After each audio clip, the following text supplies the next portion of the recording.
Namaste, welcome to the Vishal physics career academy मध्ये आपल्या सर्वांचं सहर्ष स्वागत आहे। आज लेक्चर पार्ट 2 मध्ये आपल्या सर्वांचं मी मनापासून स्वागत करतो। आज कालपर्यंत आपण पार्ट 1 मध्ये शिकलो की लाईटचे नेचर कसं आहे, लाईट म्हणजे काय, आणि light how the light behaves in the nature, how light travels through the vacuum, आणि what are the different types of the characteristics of the light. मग काल आपण एक गोष्ट नोटीस केली की आपण जाता जाता एक सांगितलं की light is an one type of electromagnetic wave. आता आपण पहिले चॅप्टरचं नाव टाकून घेऊ, ऑप्टिक्स, बरोबर। The reflection of light of light,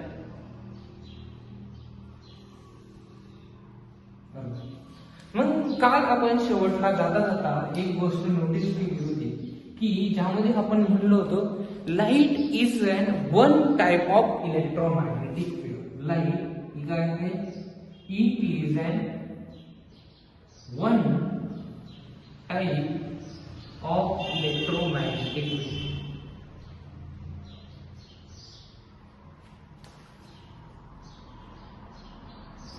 काय आहे, एक इलेक्ट्रोमॅग्नेटिक वेव्ह आहे। आता जर गोष्ट नीट नोटीस केली तर हा वर्ड आहे काय, इलेक्ट्रोमॅग्नेटिक, बरोबर। जर आपण ह्या वर्डला जर बायफर्केशन केले, इलेक्ट्रो प्लस मॅग्नेटिक, काय केलं याच्यामध्ये आपण काय केलं, बायफर्केशन केलं, इलेक्ट्रो प्लस मॅग्नेटिक। इलेक्ट्रो म्हणजे काय की ज्या वेव्ह प्रोड्यूस होतात कशामुळे, electric current or any charge, आणि ही जे मॅग्नेट आहे त्या आहे magnetic waves, magnetic current or we can say it is the wave. म्हणजे काय की ही जी वेव्ह इलेक्ट्रिक प्लस मॅग्नेटिक, कोणती, जी वेव्ह इलेक्ट्रिक प्लस मॅग्नेटिक ह्या दोघांना मिळून जी तयार होते त्याला आपण काय म्हणत असतो, इलेक्ट्रोमॅग्नेटिक वेव्ह, मॅग्नेटिक वेव्ह, बरोबर। आता ही जी इलेक्ट्रोमॅग्नेटिक वेव्ह आहे हिचं काय नेचर आहे की this wave can travel into vacuum also or in the medium also। ही काय आहे की जी इलेक्ट्रोमॅग्नेटिक वेव्ह आहे जी कशामध्ये ट्रान्सफर होते, जी व्हॅक्यूम मध्ये पण ट्रान्सफर होऊ शकते आणि ती काय कशामध्ये ट्रान्सफर होऊ शकते, मीडियम मध्ये। म्हणजे इट अजून एक पॉइंट आपण शिकलो होतो की लाईट इज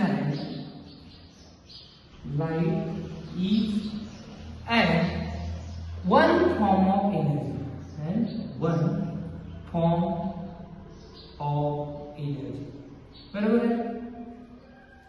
मग लाईट कशी आहे, ही एक प्रकारची एनर्जी आहे, आणि ज्यामध्ये आपण बघितलं की हे जे इलेक्ट्रोमॅग्नेटिक वेव्ह आहे, बरोबर, मग ही पण एक प्रकारे काय झाली, this is also one type of energy, type of energy, बरोबर। मग तुम्ही कधी कधी आकाशामध्ये आपण बघतो की जे आकाशामध्ये आपण कलर तुम्हाला निर्माण होतात ते they are also one type of electromagnetic wave. आता ही जी इलेक्ट्रोमॅग्नेटिक वेव्ह आहे, ही जर इलेक्ट्रोमॅग्नेटिक वेव्ह जर समजून घ्यायची असेल तर त्यासाठी तुम्हाला काही बेसिक कन्सेप्ट गरजेचे आहे की जी इलेक्ट्रोमॅग्नेटिक वेव्ह आहे की ही इलेक्ट्रोमॅग्नेटिक वेव्ह तयार होत असताना ह्या वेव्ह मध्ये आपल्याला it has to have the amplitude, त्याच्यामध्ये फ्रिक्वेन्सी पण असते, त्यामध्ये वेव्हलेंथ पण असते, बरोबर। या डिफरंट गोष्टी आपण त्यामध्ये शिकणार आहोत। मग सगळ्यात पहिल्यांदा आपल्याला माहित पाहिजे की बेसिक आयडिया, एम्प्लिट्यूड म्हणजे काय, त्याच्यानंतर फ्रिक्वेन्सी म्हणजे काय, त्याच्यानंतर वेव्हलेंथ म्हणजे काय, आणि अजून एक पॉइंट म्हणजे टाइम पिरियड, बरोबर। अजून एक म्हणजे काय, टाइम पिरियड. मग चला तर आपण पुढे कन्सिडर करू की आता हे जे 4 पॉइंट्स कोणते कोणते की यामध्ये आपण शिकणार आहोत की 4 पॉइंट्स कोणते कोणते आहेत की पहिला आहे एम्प्लिट्यूड, त्याच्यानंतर सेकंड आहे वेवलेंथ,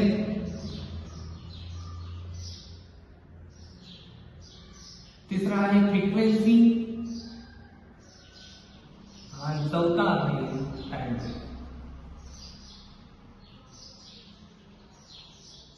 त्यावेळेस तुम्ही ह्या सर्व बेसिक कन्सेप्ट आपण ज्यावेळेस आपण एक्झाम मध्ये आपल्याला माहित असतात त्यावेळेस खरं तर कुठेतरी आपल्याला नीट आणि जेईची एक्झाम कशी वाटते, सोपी वाटते. जर तुम्ही 11th आणि 12th मध्ये गेला तर यासाठी जे एम्प्लिट्यूड आहे, वेवलेंथ आहे, फ्रिक्वेन्सी आहे याचं व्हास्ट एक्सपान्शन करून त्यामध्ये आपल्याला न्यूमरिकल सॉल्व्ह करावं लागतं.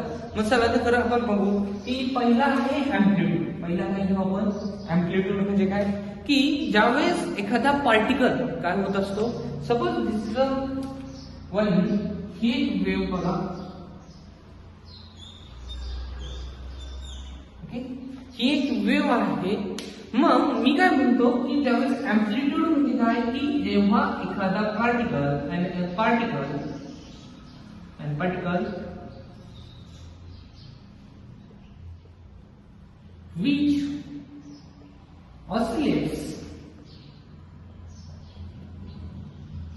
which oscillates about its mean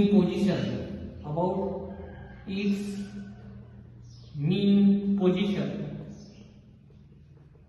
is called as amplitude.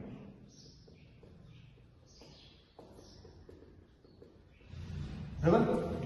मग एम्प्लिट्यूड म्हणजे काय की जेव्हा एखादा पार्टिकल काय करतो, ऑसिलेट करतो. ऑसिलेट म्हणजे काय की वर खाली होणे अबाउट इट्स मीन पोझिशन. बरोबर की सपोज फॉर एक्झाम्पल हा एक पार्टिकल आहे, मी सपोज कन्सिडर करू इथे एक पार्टिकल आपण कन्सिडर करू, हा एक पार्टिकल आहे, सपोज हा एक एक्स पार्टिकल आहे. बरोबर. मग मी काय केलं की ज्यावेळेस तुम्ही ऍक्सिस काढा, बरोबर, हा एक्स आहे, हा वाय ऍक्सिस आहे आणि हा ऍक्सिस आहे, तर हा झाला एक्स ऍक्सिस. तर इथं आपण ए पार्टिकल कन्सिडर करू. ज्यावेळेस तुम्ही पार्टिकल ए कन्सिडर करताय त्यावेळेस तो पार्टिकल ज्यावेळेस ऑसिलेट होतो, कुठं ई आहे त्याची mean position, the line which is at the X axis is called as the mean position. Mean position म्हणजे काय की जिथून तो स्टार्ट होणार आहे, काय होणार आहे, स्टार्टिंग इनिशियल पोझिशनला आपण काय म्हणतो, मीन पोझिशन. बरोबर. मग आता या मीन पोझिशन पासून हा काय होणार आहे, ऑसिलेट होणार आहे. आणि ज्यावेळेस तो ऑसिलेट होत असतो की म्हणजे काय तो मॅक्झिमम किती डिस्टन्स वरती ऑसिलेट होतो, बरोबर, की वरती गेल्याच्या नंतर अबोव्ह द मीन पोझिशन, बरोबर, किंवा बिलो द मीन पोझिशन. म्हणजे काय की तो काय करत असतो, how much distance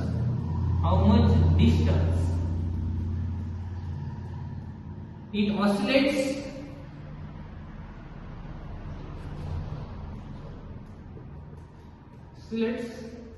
above the mean position or down the mean position.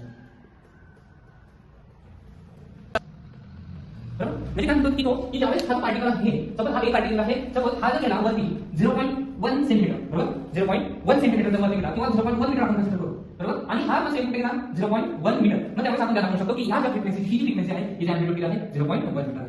मग ही फ्रिक्वेन्सी एम्प्लिट्यूड आहे की आपण कशी डिनोट करतो, बरोबर, amplitude is denoted bye q is denoted bye x not. कशी डिनोट करतो आपण, x नॉट ने डिनोट करतो. आणि याचा युनिट आहे, याचा युनिट इक्वल टू स्टँडर्ड, याचा युनिट इक्वल टू मीटर. म्हणजे की ज्यावेळेस तुम्ही एम्प्लिट्यूड काउंट करता त्यावेळेस तुम्हाला एम्प्लिट्यूड नेहमी कशामध्ये कॅल्क्युलेट करावं लागते, मीटर मध्ये कॅल्क्युलेट करावं लागते. आणि ज्यावेळेस तुम्हाला डिनोट करायचं असतं त्यावेळेस आपण कशामध्ये डिनोट करतो, we can denote it as it to the amplitude, बरोबर, x नॉट. म्हणजे काय सांगतात एम्प्लिट्यूड बाबत, बरोबर. मग आता आपण नेक्स्ट पॉइंट घेऊ अबाउट द वेवलेंथ, बरोबर. आता नेक्स्ट पॉइंट काय आहे, वेवलेंथ आहे. Next point is called as the wavelength. मग आता consider this is one wave, आपण एक वेव कन्सिडर करू,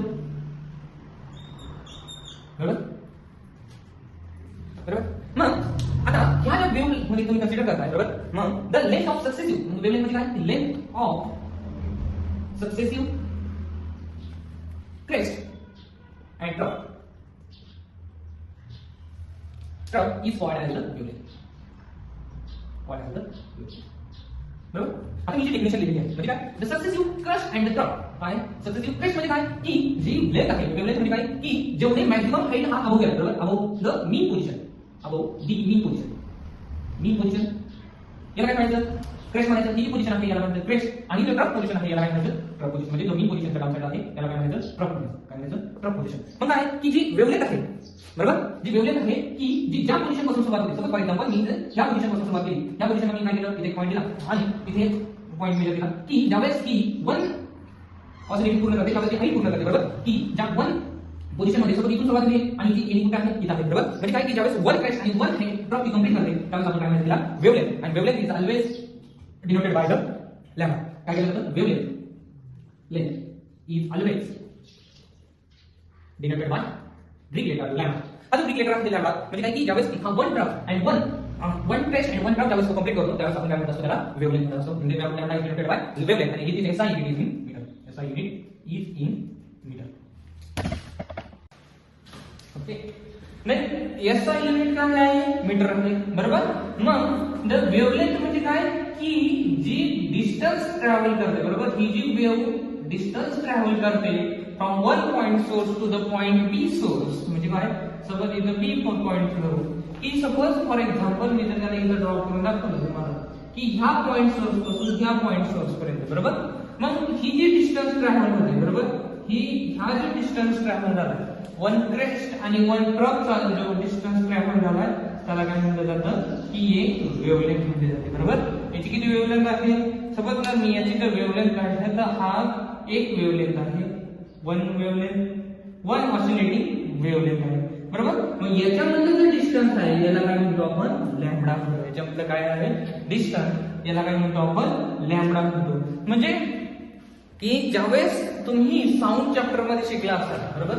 आपण आता साऊंड चॅप्टरचा थोडं पार्ट घेऊन मी हे रब करतो. साऊंड चॅप्टर मध्ये तुम्ही एक गोष्ट नोटीस केली असेल की ज्यावेळेस एखादा साऊंड हा सोडला जातो, बरोबर. सपोज इथून साऊंड आपण सोडतो, बरोबर. इथं हा एक साऊंड आहे आणि ह्या साऊंड मध्ये सोडलं जातं जिथे, बरोबर, आपण बघितले असेल की जिथं कॉम्प्रेशन आणि रिफ्रॅक्शन झालेलं आहे, बरोबर. जिथं कॉम्प्रेशन आणि इथं सपोज इथं हे डॉट डॉट आहे, बरोबर, आणि परत इथं काय झाले, कॉम्प्रेशन झाले, परत इथं काय झालं, रिफ्रॅक्शन झाले, बरोबर.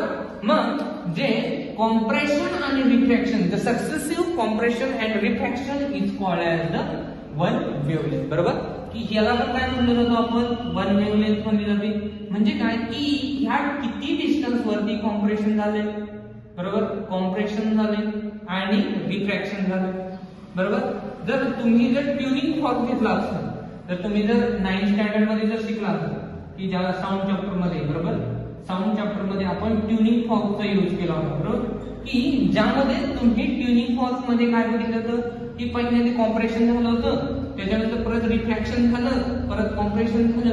म्हणजे साऊंडची जी वेवलेंथ होती, बरोबर, ती कॉम्प्रेशन आणि रिफ्रॅक्शनच्या मदतीने ज्यावेळेस तिथं तयार होते त्यावेळेस त्याला काय म्हणतो आपण, एक वेवलेंथ तयार होते, बरोबर. तसंच आहे की वेव्स मध्ये पण काय आहे, फक्त इथं काय होतं, साऊंड ट्रॅव्हल झालेला होता आणि ज्यावेळेस तुम्ही लाईट सोर्स मध्ये बघता, कशामध्ये, लाईट सोर्स मध्ये बघता, त्यावेळेस तुम्ही त्याला एक साइन वेव्ह मध्ये तयार करता. कोणती वेव्ह आहे ही, एक साइन वेव्ह आहे. जर ज्यावेळेस ती पॉइंट A सोर्स पासून पॉइंट B सोर्स पर्यंत ज्यावेळेस वन सायकल कंप्लीट करते, बरोबर, एक सायकल कंप्लीट करते, त्यावेळेस त्याला म्हणतो आपण wavelength. And wavelength is always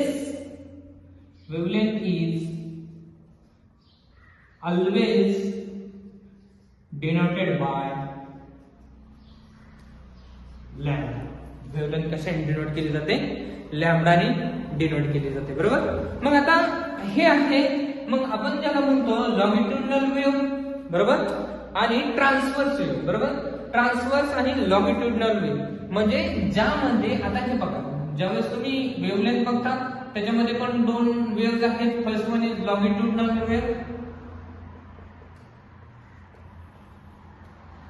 wave आहे, परत सेकंड वन आहे, सेकंड वन कोणते आहे की ट्रान्सव्हर्स वेव्ह आहे. कोणती ट्रान्सवर्स वेव्ह आहे. मग आपण शिकलो आहे की जी लाईट आहे it is a one form of electromagnetic wave which was present in the transverse. कशामध्ये आहे ती की which was in the transverse wave. Transverse wave म्हणजे काय की आता ही जी लॉंगिट्युडनल वेव्ह आहे बरोबर, मी काय सांगितलं की ज्यावेळेस आपण साऊंड चॅप्टर शिकलो होतो त्यावेळेस ज्यामध्ये आपण कॉम्प्रेशन आणि रिफ्रॅक्शन, कॉम्प्रेशन अँड रिफ्रॅक्शन आपण ज्यावेळेस शिकलो बरोबर, त्यावेळेस त्याला काय म्हणायचं लॉंजिट्युडनल वेव्ह. Longitudinal wave. आणि ट्रान्सवर्स वेव्ह म्हणजे काय की when one wave complete one काय कंप्लीट करतो crest and trough. Crest and trough. त्यावेळेस आपण काय म्हणू शकतो त्या वेव्हला then it is called as the transverse wave. बरोबर. मग हे झाले ट्रान्सवर्स वेव्ह. ही झाली ज्याचं कॉम्प्रेशन आणि रिफ्रॅक्शन होतं त्याचं काय म्हणलं जातं आपण, त्याला म्हणलं जातं लॉंजिट्युडनल वेव्ह. हे झाले कसल्या वेव्ह लॉंजिट्युडनल वेव्ह बरोबर. मग आता नेक्स्ट पॉइंट एक आहे आपल्याकडे वेव्ह सायकल. काय आहे अजून एक म्हणलं जातं याला वेव्ह सायकल. वेव्ह सायकल म्हणजे काय की वेव्ह सायकल बरोबर. आता ही जी सायकल आहे बरोबर, वेव्ह सायकल म्हणजे काय की एक वेव्ह कंप्लीट होते बरोबर, इथपर्यंत एक वेव्ह कंप्लीट झाली याला म्हणतात वन वेव्ह. इथून पुढे सेकंड वेव्ह सुरू झाली बरोबर, पण ती इथं पुढे कंप्लीट झालेली नाही. मग जेवढ्या वेव्ह तुम्ही कंप्लीट करता त्याला काय म्हणलं जातं वन वेव्ह सायकल म्हणलं जातं. पण नेक्स्ट आपल्याकडे काय टाइप आहे आता याच्यामधला एक पार्ट नेक्स्ट वन आहे टाइम पिरियड. काय आहे टाइम पिरियड. टाइम पिरियड बरोबर. मग आता जो टाइम पिरियड आहे suppose consider this is an one wave. आपण परत एक वेव्ह कन्सिडर करू बरोबर. मग आता टाइम पिरियड म्हणजे काय the time required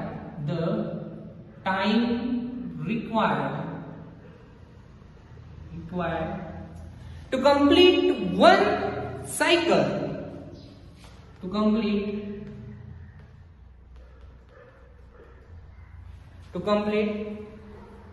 one oscillating or one cycle of complete one wave cycle or oscillating a particle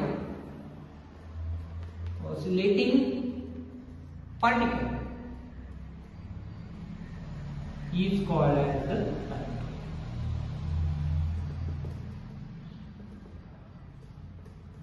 बरोबर. मग याला काय म्हणू शकतो आपण टाइम पिरियड म्हणतो. मग तुम्ही आता इकडे लक्ष द्या की ही जी वेव्ह आहे बरोबर, मी एक वेव्ह काढलेली आहे बरोबर. आता ही जी वेव्ह आहे हिच्यामध्ये काय आहे की पॉइंट ए पासून सुरू झाली वेव्ह पॉइंट ए डॅश पर्यंत बरोबर. पॉइंट ए डॅश पासून सुरू झाली ही पुढे कंप्लीट झाली का सपोज इथं कन्सिडर करू आपण ए डबल डॅश बरोबर. मग आता तुम्ही बघा की मला जी वेव्ह ही जी वेव्ह आहे बरोबर, हा जो पार्ट आहे कोणता हा जो पार्ट आहे ह्या वेव्ह साठी जो कंप्लीट करण्यासाठी काय करण्यासाठी मुझे इस पार्ट को कंप्लीट करना है पूरे वेव्ह में. I have to complete this part की ह्या ज्या पार्ट साठी मला जी वेव्ह लेंथ आहे बरोबर, ही जी वेव्ह लेंथ आहे त्या वेव्ह लेंथला लागणारा जो टाइम आहे म्हणजे जो टाइम रिक्वायर्ड टाइम आहे त्याला काय म्हणतो आपण टाइम पिरियड. काय म्हणतो आपण टाइम पिरियड असं त्याला म्हटलं जातं. म्हणजे to complete the one cycle wave cycle it is called as the time period आपण त्याला म्हणलं जातं.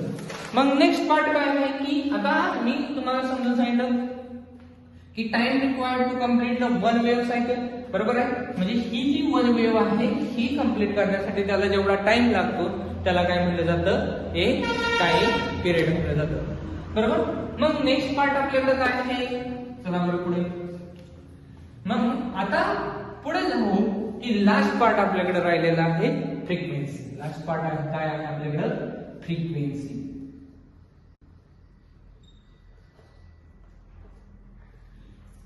बरोबर, फ्रिक्वेन्सी आहे. बरोबर, मग आता जर आपण जर फ्रिक्वेन्सीचा जर विचार केला, कशाचा विचार केला?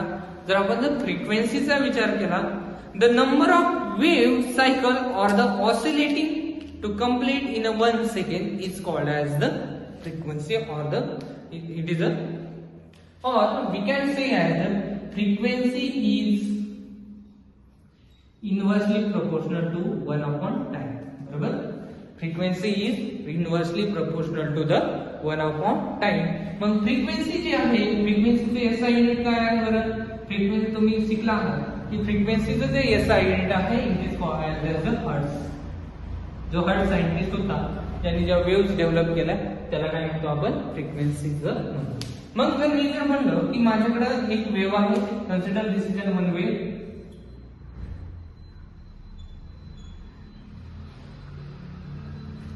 दिस is number 1 wave, this is number 2 wave.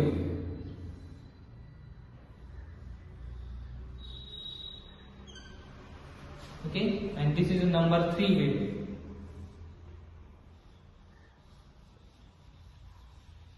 बरोबर, मग आता मला सांगा की प्रत्येक वेव्हला किती वेळ लागतोय? की 1 सेकंड लागतोय. बरोबर, प्रत्येक वेव्हला काय लागतोय? 1 सेकंडचा टाइम पिरियड आहे आपल्याकडे. प्रत्येक वेव्हला आपण काय दिलंय? 1 सेकंड दिलाय. बरोबर, 1 सेकंड. बरोबर, आता हा जो 1 सेकंड आहे, बरोबर, याने 1 सेकंड मध्ये किती वेव्स पूर्ण केल्या जर आपण जर काढलं, कॅल्क्युलेट केलं तर आपण बघू की याने 1 सेकंड मध्ये किती वेव्स पूर्ण केल्या? 1 आणि 2. म्हणजे किती वेव्स झाल्या? 2 वेव्स. बरोबर, मग याची फ्रिक्वेन्सी किती झाली? जर याच्यामध्ये जर 2 वेव्स असेल तर याची किती फ्रिक्वेन्सी झाली? 2 हर्ट्झ. किती झाली? 2 हर्ट्झ. नेक्स्ट वन बघू, याच्यामध्ये किती आहे? इथून सुरुवात झाली 1, 2 आणि 3. याच्यामध्ये किती वेव्स आहेत? 3 वेव्स आहेत. म्हणजे किती हर्ट्झ झाली? 3 हर्ट्झ. लास्ट मध्ये बघू आपण किती झाले? 1, 2, 3, 4. बरोबर, म्हणजे ह्या किती वेव्ह झाल्या? ह्या 4 वेव्ह झाल्या. म्हणजे याला काय म्हणतो आपण? 4 हर्ट्झ. बरोबर, सो आपण काय शिकलो की frequency is 1 upon the time period. बरोबर, जी फ्रिक्वेन्सी आहे जो 1 अपॉन जर याचा आपण रेसिप्रोकल काढला टाइमचा तर आपल्याकडे काय येणार आहे? फ्रिक्वेन्सी येणार आहे. सो आपण शिकलो की यामध्ये आपण ओव्हरऑल काय शिकलो की जे बेसिक अंडरस्टँडिंग होतं की अबाउट एनी वेव्ह. जर आपल्याला इलेक्ट्रोमॅग्नेटिक वेव्ह जर समजून घ्यायची होती, इलेक्ट्रोमॅग्नेटिक वेव्ह. बरोबर, जर ही इलेक्ट्रोमॅग्नेटिक वेव्ह जर समजून घ्यायची होती तर आपल्याला ह्या 4 गोष्टी खूप इम्पॉर्टंट होत्या की ज्या आपल्याला फर्दर लेसन मध्ये, फर्दर व्हिडिओ मध्ये आपण शिकणार आहोत की how the electromagnetic waves are generated. So आजच्या लेक्चरला मध्ये आपण एवढंच शिकलो की what are the basic understanding about the wave